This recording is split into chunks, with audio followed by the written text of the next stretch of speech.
is Deion. How you Yes, feel about sir. the Yes, situation sir. with Deion in Colorado? Well, Deion Sanders, to begin with, is one of my favorite NFL players of all time. Randall Cunningham, former quarterback for the Philadelphia Eagles, he would be number one all time.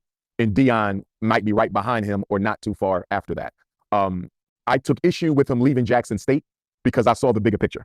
I saw how a man of his caliber, with his cachet, with his history, his notoriety, I really believe Deion Sanders could have led a major financial revolution for HBCUs by way of the athletic programs that could have given Black America the opportunity to win our athletes back to our Black colleges so they could build revenue for us, as opposed to building revenue for all of these predominantly white universities who have a very small percentage of Black students on campus, most of whom are athletes, and who graduate an extremely small percentage of the Black athletes that they do manage to bring to these white college campuses. So I was very disappointed that Deion gave that up. And I also believe that there might have been some systemic influence upon the offer he got from Colorado, because I really do think that the white power structure stood back and they looked at the threat Deion posed to the success and the financial wherewithal of the PWI had he been able to continue to take top athletes from D1 and bring them on over to the HBCUs, many of which are D1 as well. But I think they were very afraid that Deion could have begun to undermine the multi-billion-dollar PWI Black high school student to white college pipeline.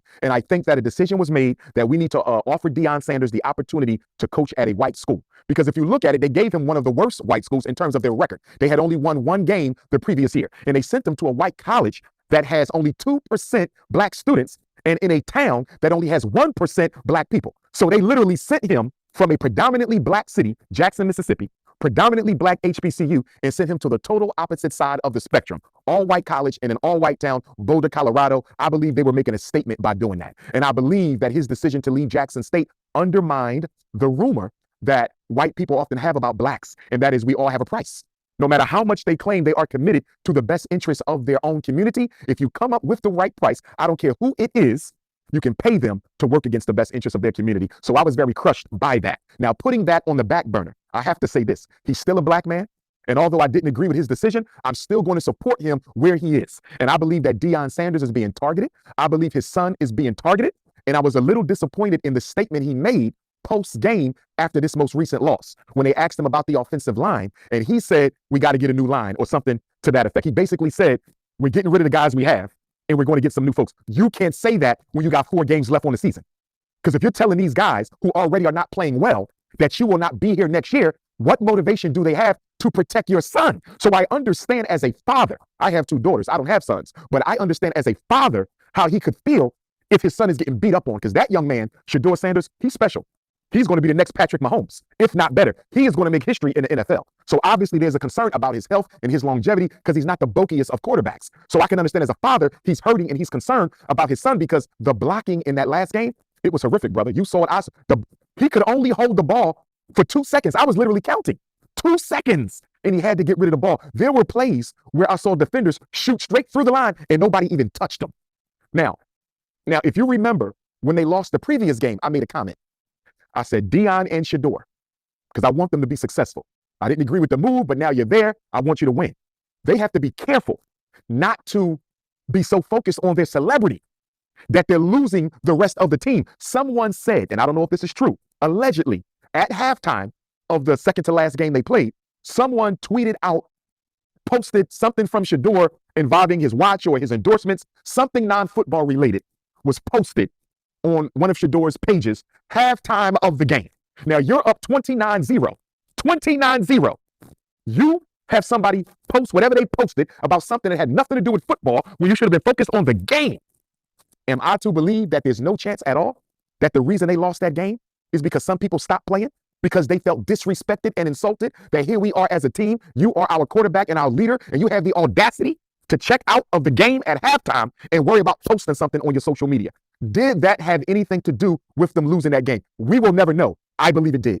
I believe it did. And I believe the play of the offensive line of this last game clearly shows that some of those young men on that team, because after all, these are children. Yes, they're big and masculine, but they're children. They're not fully developed into the minds of men yet. They're babies. So something is telling me that there is some psychological fatigue. There is some emotional fatigue. And let's be honest now, you're playing for Deion Sanders. You have more pressure on you than any other team in the NCAA. It doesn't matter y'all only won 1 game last year. That's Deion Sanders. So every time they take the field, They have to deal with the pressure of playing for Coach Prime.